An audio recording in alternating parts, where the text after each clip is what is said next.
Well, fellas, I really appreciate you doing this. You know, every time I cross this causeway, like right now, I get the same level, if not more, excitement. It has not gone away. It's increasing.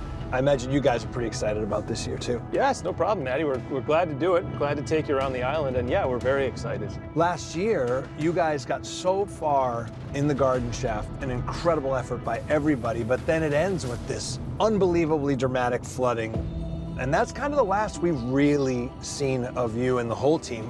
Where do things stand right now in the money pit? Oh, it's just like you said. I mean, you're not alone in being excited for answers at the end of last year because, yeah, we were devastated really to lose the garden shaft. We had high hopes for more search and what we could have done there.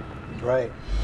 In 2023, Rick, Marty, Craig, and the team eagerly worked with Dumas Contracting Limited to rebuild an approximately 100-foot deep, 18th century structure known as the garden shaft. If this is the original depositor, there's a good chance that there may be treasure at the end of this tunnel.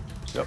And they had incredible reasons to believe that the project might finally lead them to the fabled Money Pit treasure vault. One, because they discovered a mysterious collapsed tunnel just below the shaft. And two, because that tunnel ran due west into the so-called baby blob, a region where groundwater testing in previously drilled boreholes revealed high traces of gold, silver, and other metals between 80 and 120 feet deep. We ready to rock? We're drilling. Beautiful. From there, the team began a horizontal probe drilling operation in the hopes of pinpointing a vast treasure.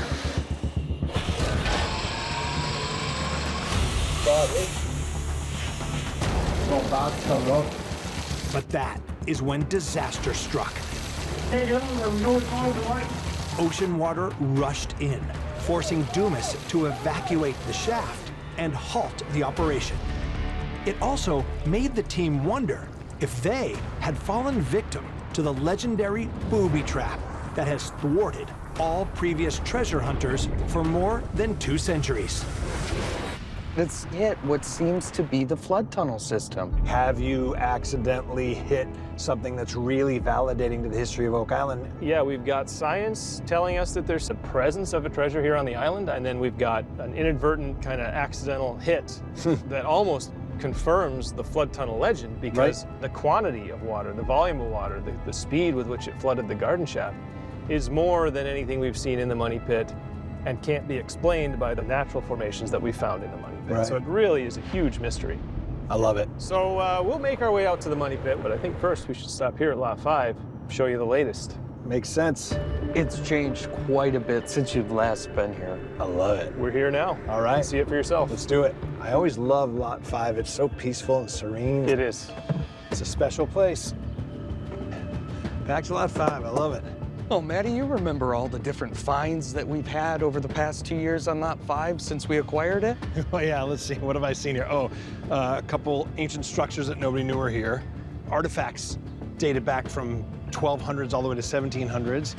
And ancient coins. I mean, it's been incredible since you have had access to this lot. Yeah, and you know what? The structures keep getting more and more interesting. Laird and his team are back there right now. So let's go back there and I'll have them fill you in. Let's go. Given the flood of evidence that suggests a treasure really may lie buried deep in the Money Pit, the team has been scouring the rest of the island for clues to explain just who was behind this incredible mystery. And Lot 5, located on the western side of the island, may very well hold the answers.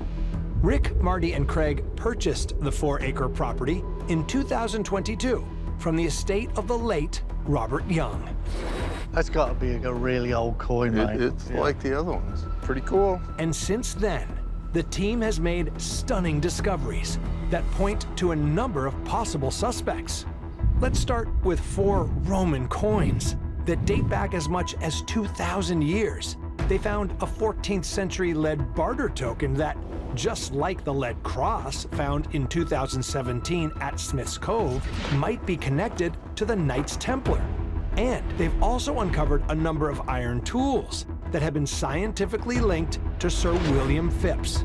a 17th century English politician who some believe buried a hoard of Spanish silver in the money pit back in the late 1680s. All of these finds were made in or near two stone foundations in the northern section of the lot. One is rectangular, and a second, much larger rounded feature sits right near the shoreline. I hear a lot of digging. Yeah, there's some more trowels in play this year.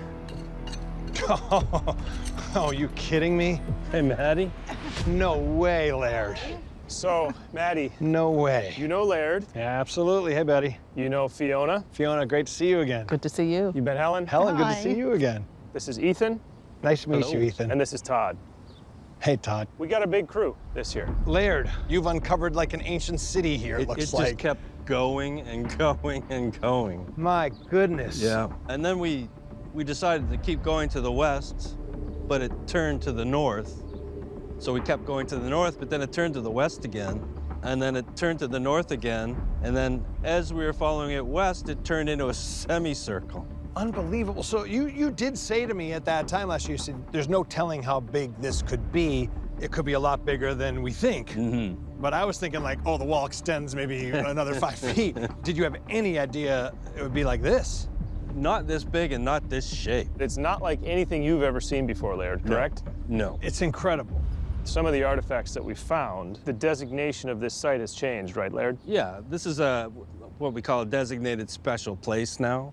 So overall, on Oak Island, we have what we call a blanket permit. And then we have special places like the McGinnis site, the Ball site, 2 sites in the swamp. It also helps to protect these sites. Right, of course.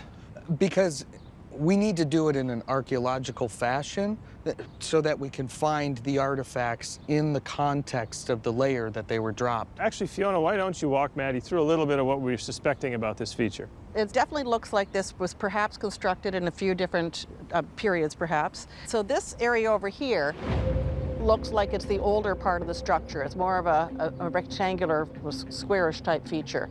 Then as we moved over towards the west area, we started seeing different things. This area particularly is very, very different. You can tell that these rocks are much better well constructed. They're much tighter, smaller rocks, and actually a very nice curvature to it as well.